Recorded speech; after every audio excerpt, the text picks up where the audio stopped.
Assalamualaikum. My name is Ali Irtza and this is our third lecture of Microsoft Excel. आज के lecture में हम date of birth करेंगे, यानी हम लोग इस लेक्चर के अंदर मुख्तलिफ प्रोडक्ट्स की डेट निकालने का तरीका सीखेंगे। वो प्रोडक्ट कोई इंसान भी हो सकता है, वो कोई प्रोडक्ट भी हो सकती है, या कोई क्लाइंट का हमारा डाटा भी हो सकता है। यानी कि हम चेक करना चाहते हैं कि ये क्लाइंट है, ये कब इस तारीख को हमारे पास आया था, तो आज तक हमारे पास कितने दिन हो गए हैं। या कोई बच्चा है, या कोई हमारे पास कोई इंसान है जिसकी डेट ऑफ बर्थ फाइंड करनी है, हम उसकी डेट ऑफ बर्थ भी निकाल सकते हैं। यानी इन शॉर्ट हम इस फार्मूले के जरिए ना किसी भी डाटे के बारे में ना डेट्स निकाल सकते हैं, ईयर में, मंथ में, डेज में। यहाँ पर मैंने डेट ऑफ बर्थ निकाल रहा हूँ बच्चों की। सपोज कर लेते हैं, जैसे यहाँ पर मैं एक नाम लिख लेता हूँ कि मेरे पास बच्चे का नाम है आतिफ और डेट ऑफ बर्थ है उसकी 9-9वां महीना, 9वीं तारीख, चौथा महीना और 2003। अच्छा, इस फार्मूले को लिखने का तरीका भी आपने देख लेना कि कभी भी जब आप डेट ऑफ बर्थ लिखेंगे, या कभी भी आप किसी प्रोडक्ट का या किसी भी इंसान के बारे में कोई भी डेट डालेंगे, तो पहले आपने देख लेना कि आपके कंप्यूटर की डेट का फॉर्मेट क्या है। अगर आपकी कंप्यूटर की डेट में पहले महीना आता है और फिर दिन आता है और एंड पे साल आता है, तो इसी तरीके से आप डालेंगे। यानी पहले महीना लिखेंगे, फिर दिन लिखेंगे और फिर साल लिखेंगे। अगर आपके कंप्यूटर की डेट में पहले दिन है, फिर महीना और फिर साल है, तो फिर आप डेट उस तरीके से डालेंगे। यानी पहले आपको ये देख लेना है कि आपके कंप्यूटर की डेट का फॉर्मेट क्या है। देन यहाँ पर आप डेट ऑफ बर्थ लिख रहे थे, जैसे मैंने यहाँ पे डेट ऑफ बर्थ लिखी है, 9 डेट है, 4 मंथ है और हमारे पास 2003 साल है। फाइंड हमने क्या करना है, ईयर फाइंड करना है, मंथ फाइंड करना है और डेज फाइंड कर सकते हैं हम लोग इस फार्मूले के अंदर। फार्मूला आप पहले समझ लीजिएगा। मैं पहले फार्मूला आपको लिख के दिखाऊंगा, फिर आपको उसका मैं मतलब समझाता हूँ। फार्मूला है हमारे पास इज इक्वल टू, जैसे मैंने आपको पहले बताया, कोई भी फार्मूला एक्सेल के अंदर इज इक्वल टू से शुरू होगा।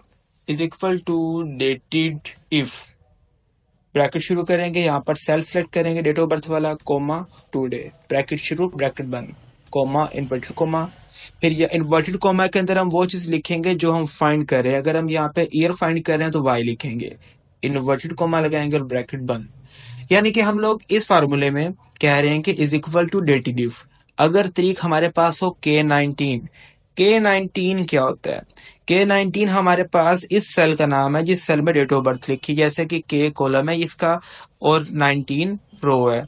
टुडे कहते हैं आज, और वाई यानी ईयर को ये सिंबलाइज कर रहा है। यानी कि अगर तारीख हमारे पास K19 हो तो आज तक हमारे पास साल कितने बनेंगे। इस फार्मूले का एक मतलब ये होता है। अगर हम इंटर प्रेस करेंगे तो हमारे पास आंसर आ जाएगा भी 20 साल होते हैं। इसी तरीके से अगर हम फाइंड करना चाहते हैं कि हमारे पास मंथ्स कितने हो गए हैं इस शख्स को पैदा हुए को, तो हम लिखेंगे is equal to dated if. Formula वही होगा, अगर तारीख हमारे पास K19 हो, कोमा टुडे, आज तक, ब्रैकेट शुरू, ब्रैकेट बंद, comma, inverted comma. Inverted comma के अंदर हम लिखेंगे एम, फिर इन्वर्टेड कोमा लगा के बंद कर देंगे और ब्रैकेट बंद करके एंटर प्रेस कर देंगे। अब देखिए यहाँ पे हमारे पास फार्मूला में हमारा आंसर नहीं है, इसमें जरूर कोई मिस्टेक है, तो हम दोबारा देखते हैं। तो यहाँ पर हमने डी नहीं लगाया, तो डी लगा के देखें। यानी इस शख्स को पैदा हुए 2003 से लेकर अगर 2024 तक देखा जाए 251 मंथ्स हो गए हैं। हम डेज भी निकाल सकते हैं इसी फार्मूले को देखते हुए। Is equal to dated if, bracket शुरू करेंगे, सेल सेलेक्ट करेंगे, मैं डी लगा लूँ, डेटेड का नहीं लगाया, देन कोमा टुडे, आज तक, ब्रैकेट शुरू, ब्रैकेट बंद, कोमा लगा के इसे अलग कर देंगे।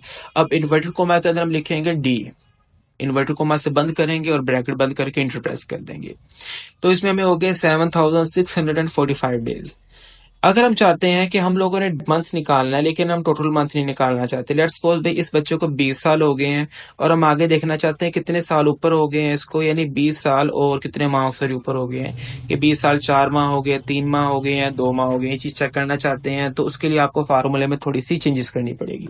तो हमारा फार्मूला होगा is equal to dated if, bracket शुरू करेंगे, सेल सेलेक्ट करेंगे, कोमा टुडे, आज तक, ब्रैकेट शुरू, ब्रैकेट बंद, कोमा। अब इन्वर्टेड कोमा के अंदर हम लिखेंगे YM का मतलब क्या है कि जो साल हमारे पूरे हो गए हैं और उससे बचने वाले महीने हमारे पास जो ऊपर हुए हैं वो कितने हैं। इन्वर्टर को मां लगाएंगे और ब्रैकेट बंद करके इंटर प्रेस कर देंगे। तो हमारे पास बता रहा है कि 20 साल और 11 माह इनको हो गए हैं। इसी तरह हम दिन भी निकाल सकते हैं, कितने दिन हो गए हैं, is equal to dated if लिखेंगे, ब्रैकेट शुरू करेंगे, सेल सेलेक्ट करेंगे, कोमा टुडे, ब्रैकेट शुरू ब्रैकेट बंद, कोमा। अब इन्वर्टर कोमा के अंदर लिखेंगे एमडी, क्योंकि हम मंथ के बाद बचने वाले डेज निकाल रहे तो एमडी लिखेंगे, इन्वर्टर कोमा लगाएंगे और ब्रैकेट बंद कर देंगे। अब ये बता रहा है कि हमारे पास 20 साल 11 माह और 5 दिन हो गए। ठीक है, अगर हम खाली एम लिखेंगे तो टोटल महीने आएंगे, खाली डी लिखेंगे तो टोटल डेज आएंगे, और अगर हम वाई एम लिखेंगे तो हमारे पास साल के बाद जो बचने वाले महीने यानी ऊपर हो गए महीने, उसको 21 साल होने में तो हमें बताएगा इसी तरीके से। इसी तरह अगर हमारे पास बताएगा भाई 11 माह और 5 दिन हो गए, इस तरह हम लोग इससे डेट्स निकाल सकते हैं। अब ये डेट आप किसी प्रोडक्ट की भी निकाल सकते हैं। जैसे आपके पास एक क्लाइंट आया बैंक के अंदर, वो आप देखना चाहते हैं भाई इस क्लाइंट को, जैसे कोई वो स्कीम अप्लाई करता है, आप देखना चाहते हैं इस क्लाइंट को कितने महीने हो गए हैं, तो आप उसकी जो डेट, जिस डेट को आया वो डेट डालेंगे आप यहाँ पर। ठीक है, उसकी एंट्री डेट, देन आप यहाँ से डेज निकाल सकते हैं। जैसे आप इंश्योरेंस के अंदर फाइंड करना चाहते हैं भी इंश्योरेंस देनी है किसी को और कितने महीने साल फाइंड करने हैं, क्योंकि तब प्रॉब्लम होती है दिन हिसाब को देखते हुए, तो आप इसके जरिए यहाँ से फार्मूला वगैरह लगा सकते हैं। आप इसको कम से कम 8 को बना के मुझे ग्रुप में सेंड करेंगे। इसके बाद आज हमने काम करना है, इसके अंदर हम करेंगे अटेंडेंस शीट। अटेंडेंस शीट यानी कि इसके अंदर हम काउंट इफ वाला फार्मूला करेंगे। काउंट कहते हैं गिनना, ओके, यानी इसमें हम गिनने वाला फार्मूला करेंगे। किसी भी चीज के बारे में हम इधर पेरेंट वगैरह लिखेंगे।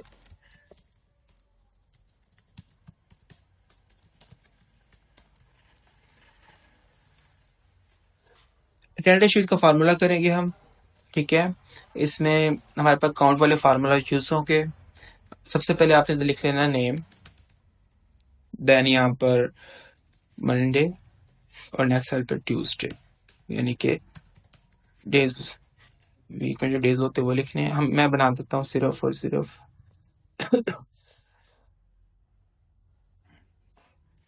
अच्छा, इसको आप कैसे कर सकते हैं, दोनों को पकड़ना आपने, सेलेक्ट करना है और यहाँ से ड्रैग कर सकते हैं। ओके, सो मैं इधर 3 बच्चों का बनाऊंगा।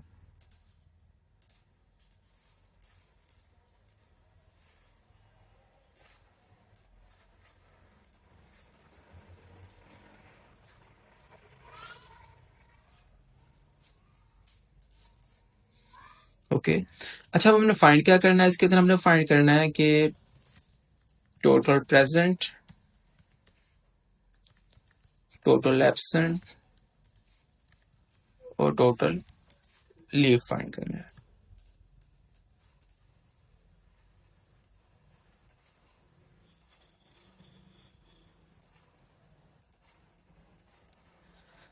इधर हम नाम लिख लेते हैं जैन, हमजा एंड हारिस।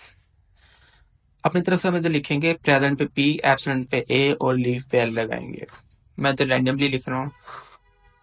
ठीक है, फिर फार्मूले को हमने समझना है और इस फार्मूले को आपको मैं बताता हूँ कि हम इसको कहाँ का यूज कर सकते हैं।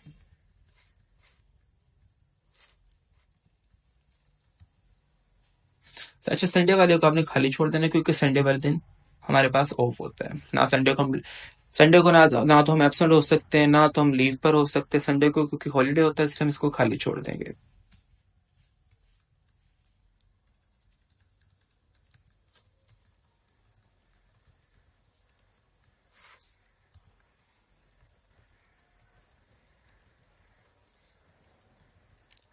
ओके, अब फार्मूला हमारा क्या होगा कि पहले, सबसे पहले आपको इज इक्वल टू लगाना है। Is equal to count if, bracket शुरू करेंगे और देन हम सारे सेल्स को सिलेक्ट कर लेंगे, उस पूरी पट्टी को।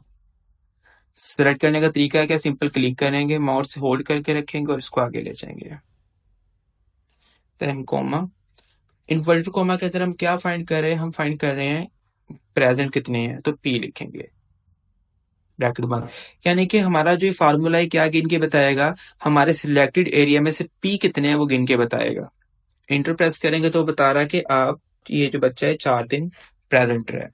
अब हम चेक करना चाहते हैं एब्सेंट कितने दिन रहा है, तो इज इक्वल टू करें काउंट इफ, ब्रैकेट शुरू करेंगे, सेल सेलेक्ट करेंगे, कोमा, देन हम लगाएंगे यहाँ पर ए, क्योंकि एब्सेंट फाइंड करेंगे, फिर ब्रैकेट बंद कर देंगे। तो वो बता रहा है कि 4 ही हमारे पास एब्सेंट है। सेम फार्मूला हम इधर लगाएंगे, is equal to date if, bracket शुरू करेंगे, सॉरी काउंट इफ हमारा formula, count if, then select करेंगे, कोमा, इन्वर्ट कोमा, लीव के लिए एल, इन्वर्ट कोमा लगा के ब्रैकेट बंद, एंटर। यानी कि 4 दिन प्रेजेंट है बच्चा, 4 दिन एब्सेंट है और 2 दिन लीव पर है। अब आपने नीचे के फार्मूले लगाने हैं तो उसके लिए भी सिंपल, आप सेलेक्ट करें, इस इधर से जो हमारे पास डॉट बना हुआ है यहाँ पर जाके ड्रैग करेंगे तो हमारे पास यहाँ पर आंसर आ जाएगा नीचे। ओके और हम ये भी देख लेते हैं कि कैसे हमारे पास कितने टोटल दिन का हमने निकाला है। ये हमारे पास 11 डेज का एनालिसिस शीट है। इसके बाद हम लोगों ने इसमें 3 फार्मूला और फाइंड करने हैं। एक हमने करना है वर्किंग डेज का, दूसरा करना है हॉलीडेज, और फिर हमने करना है एवरेज, कि हमारी अटेंडेंस एवरेज कितनी आ रही है।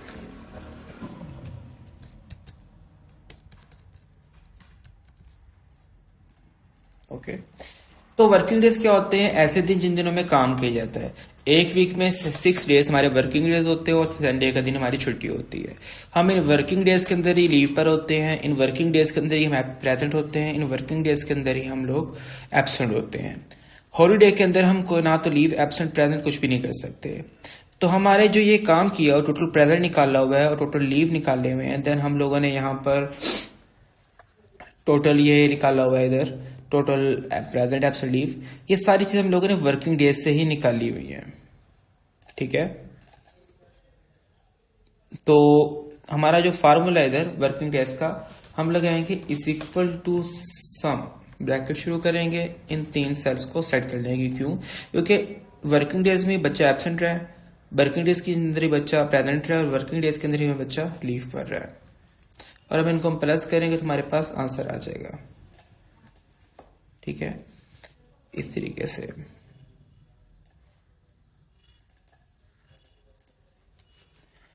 इसके बाद नेक्स्ट फार्मूला आता है हमारे पास हॉलीडेज का। हॉलीडेज में हमने बताना होता है कि हमारा जो सिलेक्टेड एरिया उसमें कितनी छुट्टियां थी। फार्मूला हमारा होगा is equal to count blank. Blank कहते हैं खाली, यानी कि हमारा इस फार्मूले में सेल्स वही काउंट होंगे जो खाली होंगे। ब्रैकेट शुरू करेंगे, सेल को सिलेक्ट करेंगे पूरी लाइन को, एंड देन हम लोग क्या करेंगे, ब्रैकेट बंद कर देंगे, इंटर प्रेस करेंगे तो हमारे पास बताता है कि एक सेल खाली है, नहीं एक हॉलीडे है, क्योंकि हमने हॉलीडे वाले सेल खाली छोड़ दिए थे। इसी को ड्रैग कर देंगे, ये भी सेम आने चाहिए। अब नेक्स्ट आता है हमारे पास, इसके बाद हॉलीडेज के बाद आता है हमारे पास अटेंडेंस एवरेज। अटेंडेंस एवरेज निकालने का तरीका होता है हमारे पास इक्वल टू टोटल प्रेजेंट को सिलेक्ट करेंगे, डिवाइड का निशान लगाएंगे और वर्किंग डेज के साथ डिवाइड कर देंगे। देन हम इसको क्लिक करके यहाँ पर हमारे पास परसेंटेज का निशान है, इस पर क्लिक कर देंगे।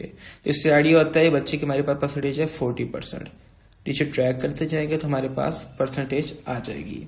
ओके, इसके जरिए हम लोग अटेंडेंस एवरेज वगैरह निकाल सकते हैं। हम काउंट इफ के फार्मूले को ऐसे भी यूज कर सकते हैं कि आपके पास एक प्रोडक्ट, एक बंदा है जिसके पास आपने कोई 10-15 प्रोडक्ट सेल करने के लिए दी हुई हैं, तो अब आप काउंट इफ लगा के चेक कर सकते हैं इस बंदे ने कौन कौन से प्रोडक्ट कब कब सेल किए। यानी जहाँ आपके पास यहाँ पे सोप लिख लेते हैं, यहाँ पे आप पॉलिश लिख लेते हैं, यहाँ पर आप शूज लिख लेते हैं। देन आप यहाँ पे इन्वर्ट कोमा लगा के अगर आप लिखेंगे ना पॉलिश की जगह पॉलिश, तो पता लग जाएगा शख्स ने कितनी पॉलिश सेल की है, क्योंकि यहाँ पे हमारे पास दिन के हिसाब से प्रोडक्ट लिखी होगी जो जो उसने सेल की है। हम लोग इस तरह चार्ट बना सकते हैं अपनी सेल परचेज का। अटेंडेंस शीट, इसको अटेंडेंस शीट मैंने नाम दिया है। ठीक है, लेकिन जो फार्मूला आप इसको कहीं पे भी यूज करते हैं, बेसिक चीज हमारे पास होती है फार्मूला। आपको इस फार्मूले को समझना है और फार्मूले को आप कहीं पर भी यूज कर सकते हैं। आप लोगों की जो असाइनमेंट होगी उसमें आपने में 15 डेज की असाइनमेंट अटेंडेंस शीट बना के देनी होगी, वो 10 स्टूडेंट्स की। इधर आप लोग नाम लिखेंगे इस तरीके से, देन वीक्स के नेम ट्यूसडे, एंड इसको आप ड्रैग करेंगे। लेकिन ड्रैग करने के बाद आपको मतलब ये नहीं पता होगा कि 10 दिन कितने बन रहे हैं, मगर ड्रैग करने के बाद आपको ये नहीं पता होगा कि 10 दिन कितने बन रहे हैं। तो उसके लिए उसका हल ये है कि पहले आप ऊपर 1 लिख लें, फिर 2 लिख लें, देन दोनों को सिलेक्ट करके ड्रैग कर लें 15 तक। देन उसके बाद आप दोनों को सिलेक्ट करें और यहाँ से आप वीकेंड को ट्रैक कर लें। अब आप देखेंगे कि यहाँ पर वेडनेसडे वगैरह या सैटरडे वगैरह या कुछ ऐसे नेम्स हैं जो सेल्स के आगे आ रहे हैं, सेल्स ख़त्म होने के बाद भी हैं।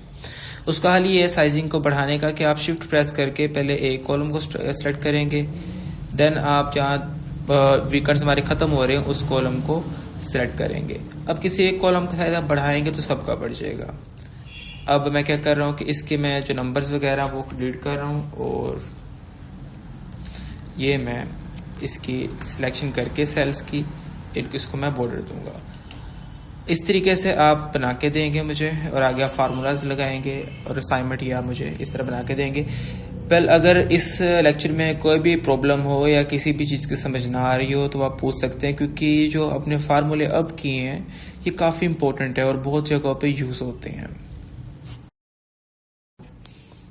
Thank you so much. अल्लाह हाफिज़।